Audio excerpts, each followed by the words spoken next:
করতেছি মহান সৃষ্টিকর্তার নামে, যিনি পরম করুণাময় এবং অত্যন্ত দয়ালু।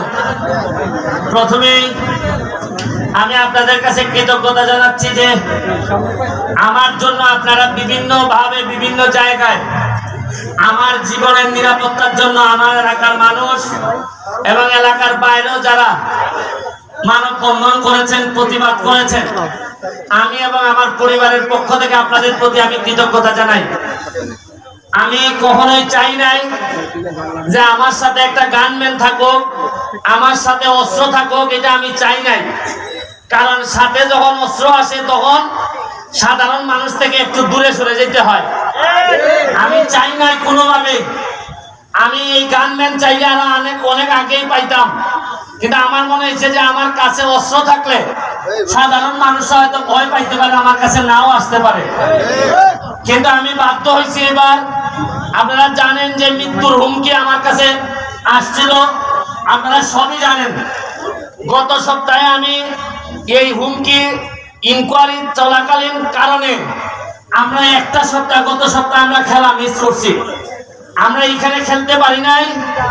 আমার কষ্ট হয়েছে যে মরলে মরে যেতাম, কিন্তু জীবিত থাকতে আমার এলাকার মানুষ আমার কারণে খেলা দেখতে পারতেছে না, এটা আমার কাছে কষ্ট লাগছে। আমি আজকের এই গত খেলা আমরা ঘোষণা দিয়েছিলাম 10 তারিখ থেকে আমাদের গোল্ড কাপ শুরু হবে, বিভিন্ন জেলার দল আসবে।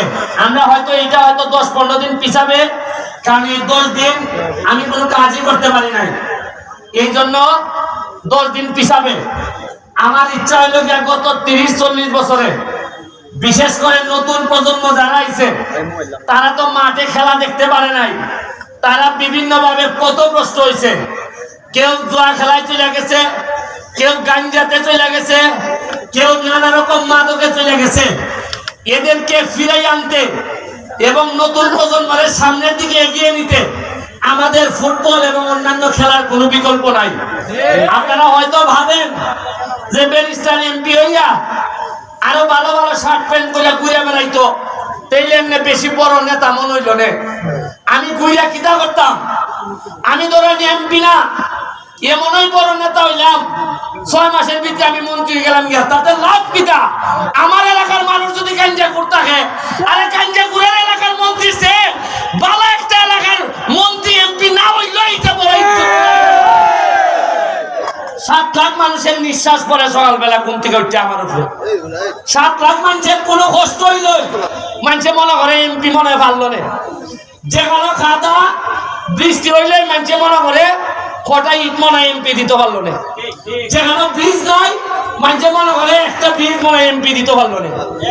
বেগেন্টে থানার যায় বিচার হইলেও মনে করে এমপি হইলে মনে আরো বেশি হইল না, আর না হইলেও এমপি হইলে মনে হইল না। মারামারি, হাসপাতাল, অ্যাক্সিডেন্ট হয়েছে, সাতচুরি, টাকের তলে পড়ছে, ভাও ভাঙছে।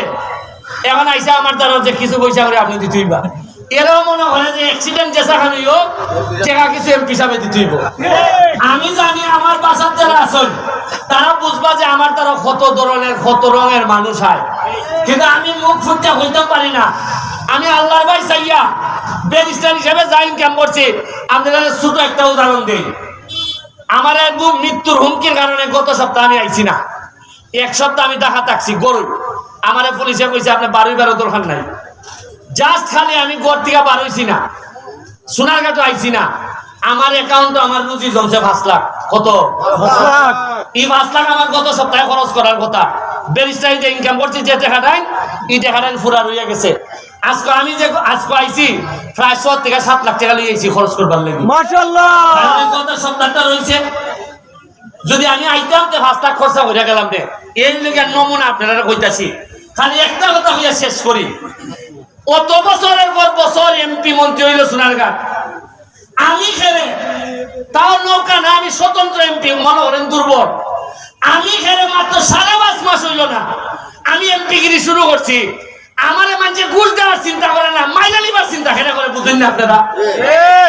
আমি যদি বাড়াবাড়ি করতাম, আমি যদি মনে হইতো যে বাড়াবাড়ি করতেছে, ইতাত বাধা দেয় কিছু পয়সা দিলে মনে হয় ছেড়ে দিব, যে তো আমার পয়সা দিল না। আমার পয়সা দিতে চাই না, মাইরা দিতে চাই মনে করুন। তাই এর মানে লগিয়া কুস্তানের কুস্তা আমি করছি যে তাই এরা সব স্বার্থের মধ্যে লাগছে। আমার কোনো রিক্সাওয়ালায় মারতে হয়নি, আমার কোনো মজুরে মারতে হয়নি, আমার ছাত্রই মারতে হয়নি, আমার তো মারতে হয় ওই খাটা সেরা জেরার লেগে আমি থ্রেট হইয়া দাঁড়াচ্ছি। আমার মারতে চাই এরা যারা মনে করে ভাত লাগাম বলে সোনার কাটা যাওন দেখতো না। আমি আপনারা আমার লেগে দোয়া করেন, বাচ্চা যদি তাকে আমি আছি মজা গেলে যারা যা পড়াইয়া নিজের ফলাটারে আমার মতো যৎকান আদর্শ আছে অৎকান দিয়ে বানাই দিও। কারণ মরণ তো একদিন লাগবো, তাও যদি সোনারঘাট মাধবপুরের কিছু উন্নতি হয়। আমি এই পর্যায়ে আমার এক ভাই সিঙ্গাপুরে যাইতে গিয়া সে আইসে কিতাব থেকে গাজীপুর থেকে এত কষ্ট করিয়া কইছে ভাই আপনার সাথে একটা খেলা খেলে যাইব। সিঙ্গাপুরের ভাই আপনাদের উদ্দেশ্যে দুই কথা কইব।